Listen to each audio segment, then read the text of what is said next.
അപ്പോൾ കുട്ടികൾക്കൊക്കെ വിശ്വസിച്ച് കൊടുക്കാൻ പറ്റുന്ന ഒരു ഹെൽത്തി മയണൈസ് നമുക്കൊന്ന് ട്രൈ ചെയ്ത് നോക്കാം. ഇതിന് ഓയിലും എഗ്ഗും ഒന്നും യൂസ് ചെയ്യണ്ട.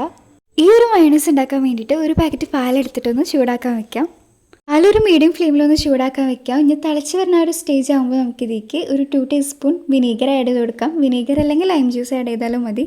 ഇതിപ്പോൾ പിരിഞ്ഞു വന്നിട്ടുണ്ടെങ്കിൽ അധികം നേരം ഫ്ലെയിം കത്തിക്കേണ്ട. നമുക്ക് ഓഫ് ചെയ്തിട്ട് നമുക്കിതൊന്ന് അരിച്ചെടുക്കണം.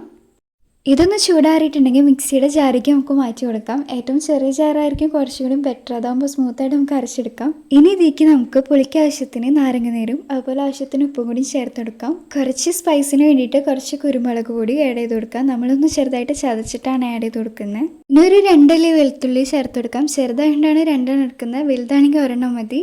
സ്വീറ്റ്നെസ്സിന് വേണ്ടിയിട്ട് കുറച്ച് ഷുഗറും കുറച്ച് മാത്രം പാൽ ആഡ് ചെയ്തിട്ട് ബ്ലെൻഡ് ചെയ്യാം. തിക്കാണെങ്കിൽ കുറച്ചുകൂടി പാൽ ആഡ് ചെയ്തിട്ട് ബ്ലെൻഡ് ചെയ്താൽ മതി. അത്യാവശ്യം ടേസ്റ്റിൽ വിശ്വസിച്ച് കഴിക്കാൻ പറ്റുന്ന ഒരു മയണൈസാണ്. അപ്പോൾ നമ്മൾ സാൻഡ്വിച്ചൊക്കെ ഉണ്ടാക്കി കഴിച്ചു.